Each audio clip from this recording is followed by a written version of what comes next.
Yahoo! Bonjour les gens, c'est Yoko. Je fronte juste après la vidéo de Pion. On a changé de lieu parce qu'il y avait un type et il me faisait flipper. Voilà. Du coup, j'avais commencé à parler, à raconter un peu l'histoire du carré de sable, mais je pense que je vais pas garder cette intro parce que, en fait, j'arrête pas de dire de la merde dedans et j'ai dû sortir 3 mots. Il y a du soleil, donc les yeux ils vont être comme ça tout le long. On est hyper sensible en fait, tout ce qui est lumière, son et compagnie, odeur, enfin surtout moi, enfin l'hypersensibilité quoi, tout ce qui est les sens, on est assez hypersensible là-dessus. Je sais pas si je ferai une vidéo sur l'hypersensibilité. À vrai dire, j'ai pas forcément envie que la chaîne de la Joyeuse Troupe soit un peu comme toutes les autres chaînes de multiples où ça parle de maladies psychiatriques et tout, ou de maladies tout court, ou de problèmes de santé. J'ai envie qu'on fasse de la musique et qu'on fasse des vidéos marrantes. Qu'on fasse des vidéos où on crée des trucs, pas forcément qu'on parle de santé. Parce que c'est pas notre intérêt et il y a plein de gens qui le font très très bien. Je pense à Zeliana qui le fait très bien, ou Jaylin House aussi qui fait très bien ça, ou plein d'autres gens, même Olympe fait ça très bien. Donc tous ces gens-là, ils font très bien les vidéos qu'ils font et du coup nous, c'est pas notre tasse de thé. Pourquoi est-ce qu'on irait parler de ça? Mais voilà, donc je suis hypersensible, donc le moindre petit bruit, ça fait tourner la tête. Le moindre petite odeur, ça fait tousser. Le moindre truc comme ça, on me touche, je sursaute. Ce genre de truc, c'est tout le temps. Et là, la luminosité, ça fait qu'on a des tout petits yeux. Voilà. Donc ça fait 1 minute 50 que je parle et j'ai toujours pas parlé de l'Inner World parce que le but de cette vidéo, c'est de parler de l'Inner World. Alors, en premier, on a le carré de sable. Le carré de sable, c'est l'endroit où on va affronter, enfin on va contrôler le corps en fait. Il y a un endroit qui s'appelle la fenêtre des yeux et c'est l'endroit où on va en fait être là pour contrôler le corps et c'est exactement là où je me tiens en ce moment. Enfin, c'est pas cette fenêtre là, notre fenêtre à nous elle est beaucoup plus jolie. Et je sais pas pourquoi je rigole. Et du coup, oui, dans la tête on a un carré de sable en fait, on l'appelle le carré de sable mais c'est 4 murs couleur sable avec des toitures un peu rouge bordeaux et ça fait comme une cour intérieure en fait. Ah, une araignée! Ça fait comme une cour intérieure, ça, voilà, où on est tous assis dedans et autour d'un kotatsu. Le kotatsu il est arrivé il y a à peu près un mois, on n'est pas encore tout à fait habitué mais voilà, il y a un chouette kotatsu. En fait, le kotatsu, ça a été une idée parce que c'est une table chauffante où on peut mettre les pieds dessous. Ça nous aide en fait pour dormir, c'est-à-dire que quand le corps se glisse sous la couverture et que en même temps dans l'inner world on se glisse sous la couverture du kotatsu, en fait on mélange les sensations de l'inner world avec les sensations réelles et comme les deux se superposent, en fait le cerveau pour lui il se sent mieux en fait quand il se passe la même chose sur les deux plans. Et du coup il arrive à marier le côté très très détente du kotatsu avec notre chambre dans laquelle on n'est pas forcément toujours hyper détendu.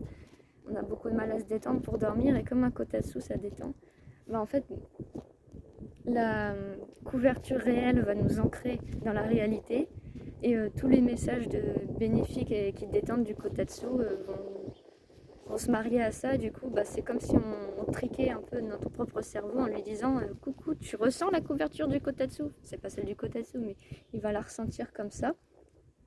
Et il va un peu mélanger les deux et du coup ça va nous aider à nous endormir, ce qui est hyper pratique vu qu'on a plein de problèmes d'insomnie. Enfin, je sais pas si ça se voit qu'on a des cernes de fou, mais on a tendance à beaucoup penser avant de dormir. Enfin, c'est le moment en fait où notre co-conscience elle est à son paroxysme. C'est le moment où en fait on est sur le point de dormir. À ce moment-là, il n'y a personne qui nous parle. Il n'y a rien à regarder, il n'y a pas de PC, il n'y a pas d'activité. Et du coup, c'est à ce moment-là que l'activité cérébrale, elle est la plus forte. Parce qu'on est enfin détendu. Je pense qu'il faudrait qu'on s'autorise parfois 1 ou 2 heures à s'allonger dans le lit, à penser par jour pour satisfaire ce besoin-là et éviter de le faire juste avant de dormir. Mais en fait, on a trop de projets, du coup, on fait pas ça. Parce qu'on a l'impression que c'est un peu une perte de temps. Voilà. Du coup, l'idée du kotatsu, ça nous permet en même temps de nous détendre et d'aller ensemble vers le sommeil, mais du coup, ça fait une activité à faire toute la joyeuse troupe ensemble. Et du coup, ça nous relie en même temps que ça nous aide à dormir. Et c'est la meilleure idée du siècle, le kotatsu. Par contre, il a son problème, c'est qu'il est un petit peu trop détaillé. Et du coup, si avant on avait juste un carré de sable où on était dedans, c'était facile en fait de se représenter le tout. On fermait les yeux, on voyait tout. Et là, il y a tellement de détails partout que en fait on a du mal à se voir de façon nette quand on ferme les yeux. En fait, là, je ferme les yeux, je vois des trucs flous. En fait, je vois pas forcément tout le monde comme ce que je pouvais faire avant. Et il y a aussi le fait qu'on soit 21, c'est énorme. Quand on n'était que 6, je fermais les yeux, mais c'était d'une netteté de fou. Peut-être pas si net que ça, mais je fermais les yeux, il y avait juste Ciple-Pleu assis sur du sable avec 4 murs autour. C'était hyper facile pour le cerveau de tout représenter à la fois. Et là, maintenant, la personne qui fronte va mettre dans la mémoire ce qu'elle voit. Donc, très souvent, c'est moi. Et tous les autres, en fait, ils vont être... C'est pas comme s'ils étaient sur pause parce qu'ils font des trucs, mais c'est-à-dire qu'ils vont instantanément l'oublier si jamais ils sont pas passés dans les fils blancs de la co-conscience. S'ils vont pas dans la mémoire, si jamais, par exemple, si c'est moi qui fronte, que je ferme les yeux, que je les regarde et que je vois pas tout le monde, en fait, vu qu'il y a le carré de sable, il est un peu trop riche, tous les détails ne vont pas dedans, ce qui fait qu'il y a des gens qui oublient ce qu'ils vivent parce que le fronteur, entre guillemets, je sais pas si on peut dire un fronteur, mais la personne en train de contrôler ne sera pas en train d'être conscient d'eux. Ce qui est assez bizarre. Et là, je dis la personne en train de contrôler, c'est-à-dire que si Jin s'y prend le lead, par exemple, ou Chloé ou n'importe qui, ça va lui faire la même chose. Ça va être ses souvenirs, son idée de soi et son idée des autres. Ce qui fait que j'ai dans notre mémoire interne des souvenirs de eux qui me voient, moi, dans l'inner world, c'est-à-dire que j'ai des souvenirs dans leur tête, leur point de vue, avec mon apparence de meuf à cheveux verts. C'est chelou. Enfin, à la troisième personne, quoi. Ça, c'est un peu bizarre comment fonctionne notre carré de sable. Il y a vraiment une espèce de ligne droite qui va de la fenêtre des yeux jusqu'au glacier. Mais c'est pas une vraie ligne droite, c'est pas visuel en fait, ça nous traverse tous. Mais il y a vraiment un point d'ancrage sur le lieu de contrôle du corps. Et c'est le lieu du contrôle du corps qui est lié en fait au souvenir en fait. C'est très très très rare d'avoir des moments, parce que ça arrive, des fois on a des petits pops comme ça de souvenirs, de trucs qui sont passés dans l'inner world. C'est pour ça on sait qu'il se passe des choses, même si on les instantanément on les oublie, parce que des fois il y a comme des petits pops où on se dit merde, c'est vrai j'ai fait ça pendant que la personne au front n'en était pas consciente. Et du coup, il y a des moments comme ça, mais c'est hyper rare et c'est super rapide en fait. C'est des petits moments comme ça, donc ça fonctionne pas comme chacun a sa mémoire, comme il y a beaucoup dans le TDI.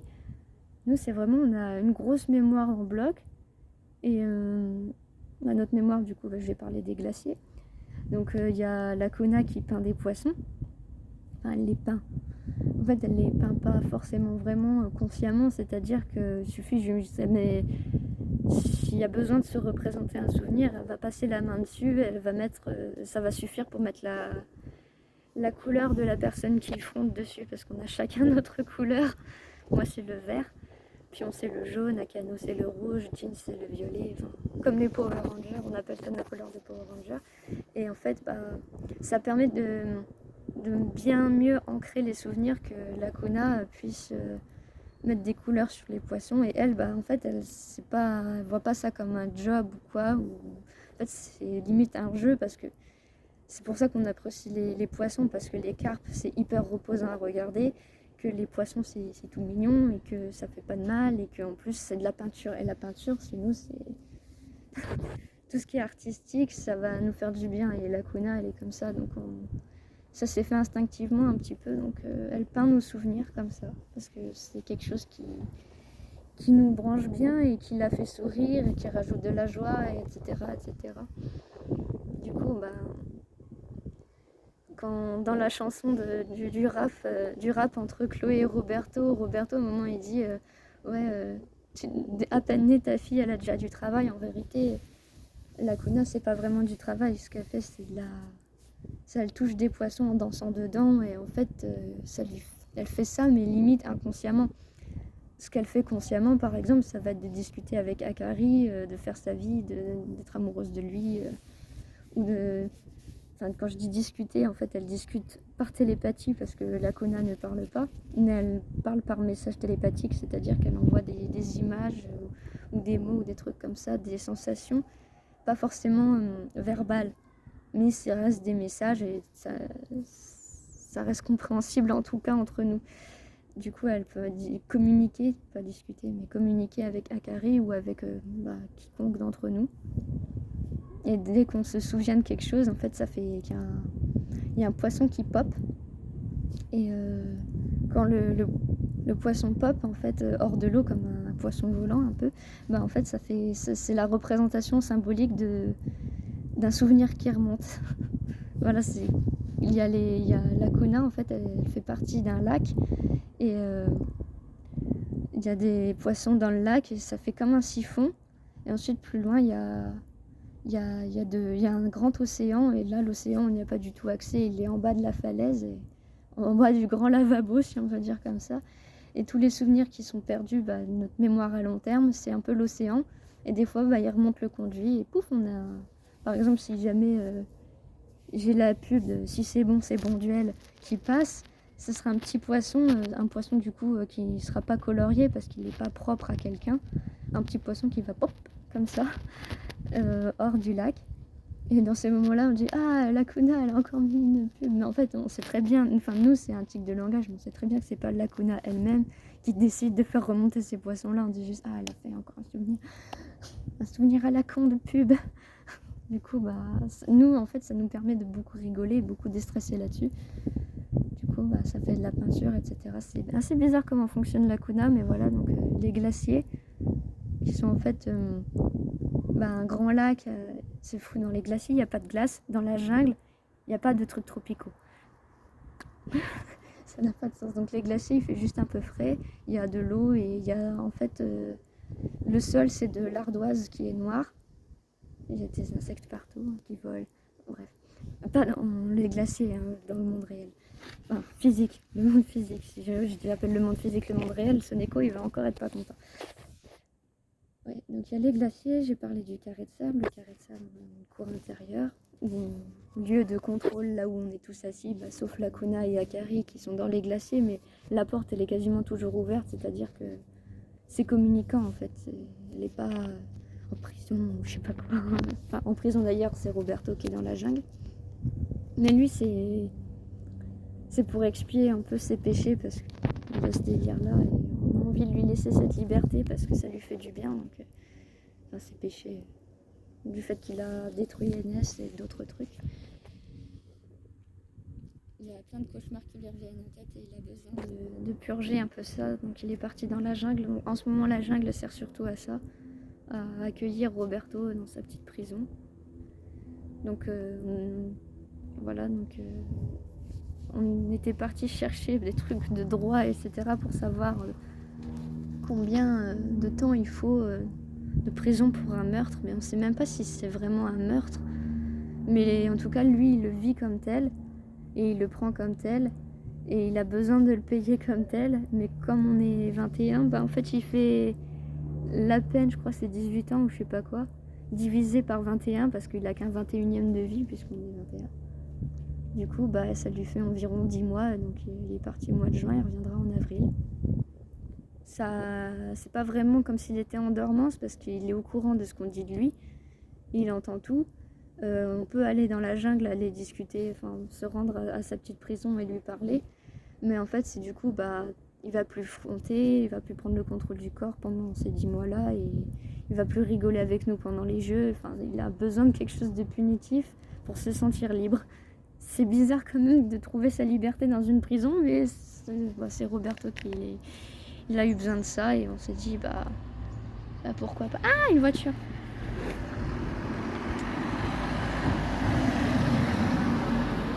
Voilà. petite voiture qui passe. Faites qu'elle se gare pas. Bah si. Ah mais j'en ai marre de changer de lieu. Du coup bah... Ah bordel. Vous allez avoir le plus bel angle de caméra de la joyeuse troupe. Parce que je remets mon sac. Ah mais credouille. Du coup.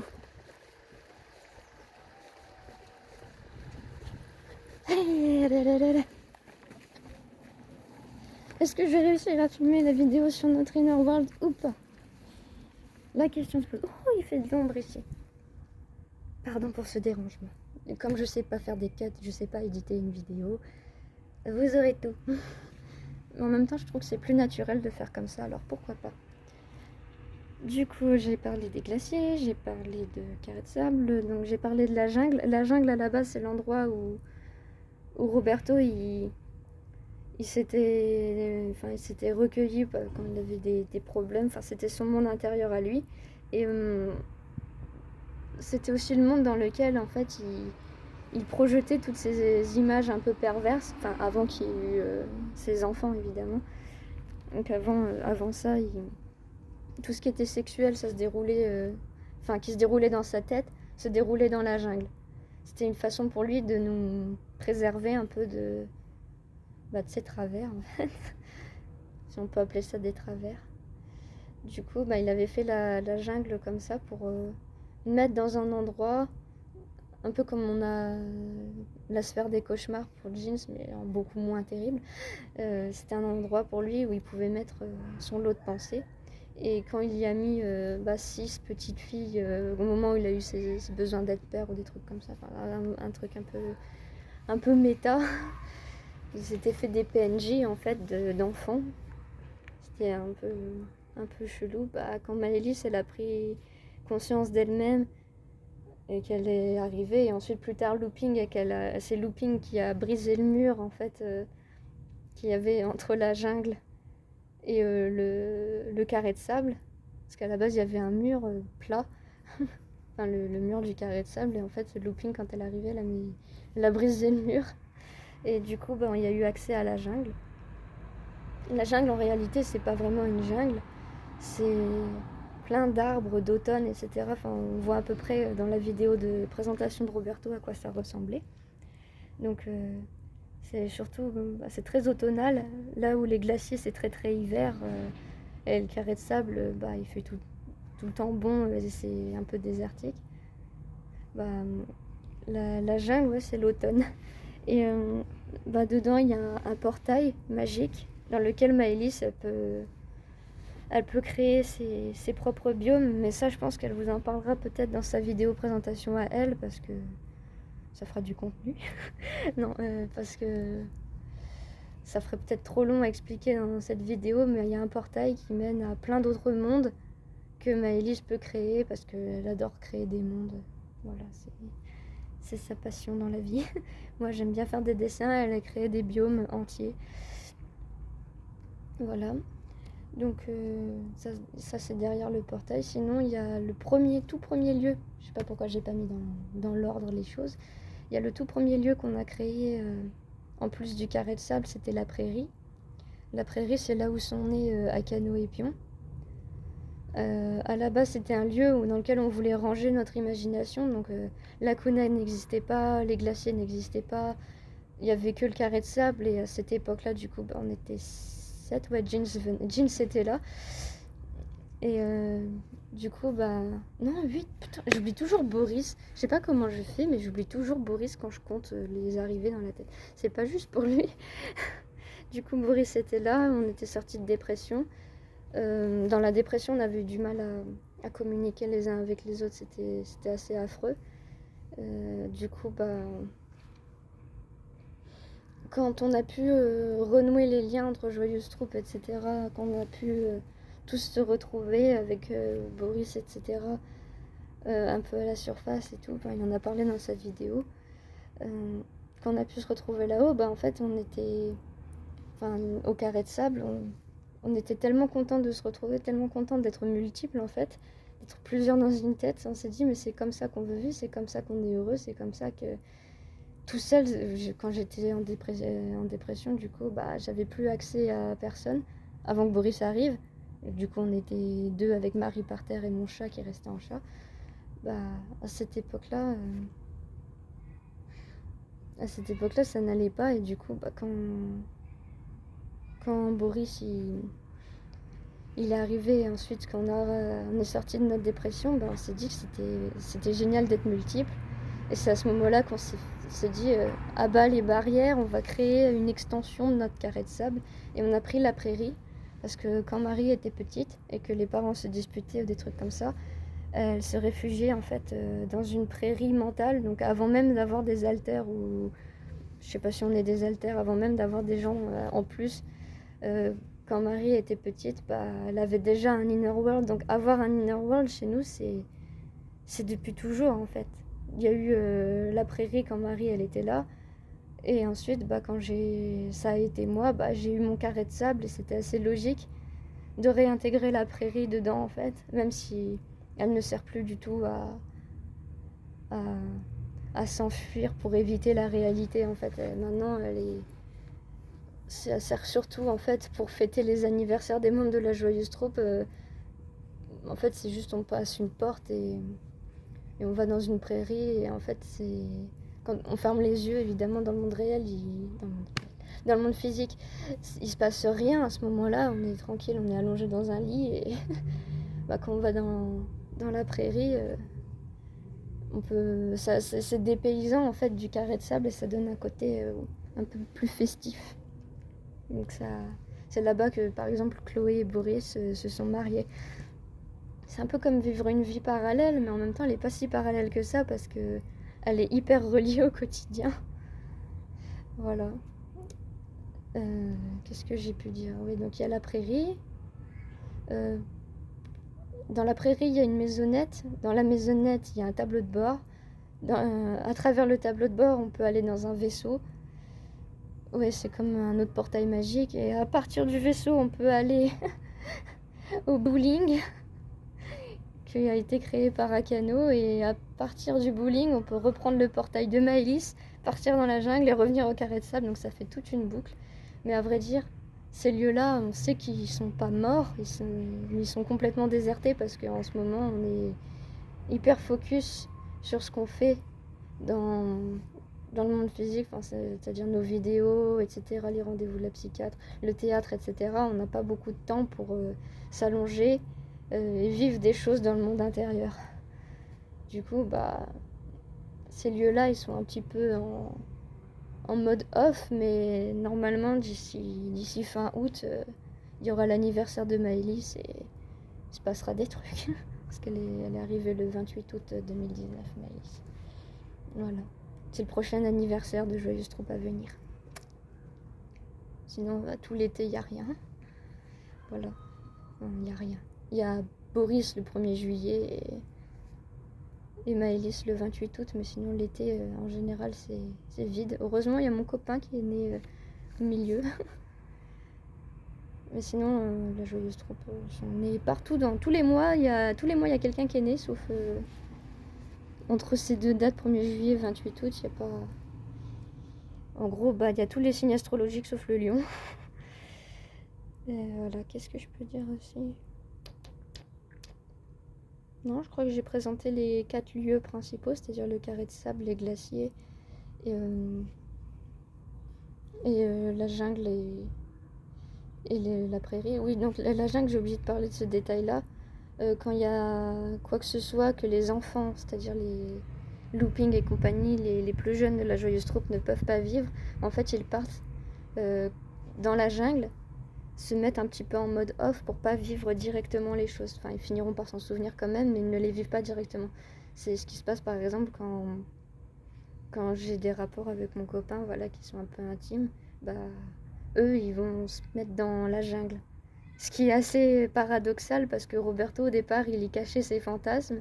Et maintenant, c'est l'endroit où les fantasmes et tout ce qui est sexuel ne peut pas y entrer. C'est passé de l'endroit qui servait de réceptacle à l'impureté à l'endroit qui sert de réceptacle à la pureté. C'est trop bizarre. Enfin, Je dis ça un pur, mais en réalité, faire l'amour, c'est normal quand on a 24 ans, mais il y a toujours, en fait, comme Chloé, elle supporte pas ça, une espèce de gêne qui s'installe, une espèce de gêne sociale sur ce sujet-là, où j'arrive pas beaucoup à en parler. C'est d'ailleurs pour ça que Roberto était là, et maintenant Pion, pour s'autoriser à parler de ça. Je suis en train de divaguer complètement de la vidéo de l'Inner World. Ouais. Du coup, ouais. Ah, petit aparté sur Soneko. Et cette idée de monde physique, monde réel, c'est que pour lui, et du coup, moi je suis d'accord en plus avec cette philosophie, c'est que le monde virtuel, le monde spirituel et le monde physique font tous les trois parties du monde réel. Ce qui se passe en ligne, quand tu discutes avec une pote en ligne, bah, ça a existé, il y a une trace, ça t'a touché, il y a du vécu, donc c'est pas irréel, puisque ça a une incidence directe sur ta vie, tu le vis, c'est là, donc c'est réel. Et pareil pour le monde spirituel, ce que tu penses, c'est là, tu as des vraies pensées, tes pensées existent. Ce qui se passe dans ton inner world, ça peut avoir des incidences sur toi, sur ta psyché, sur tout ce qui est de ta vie, donc c'est réel.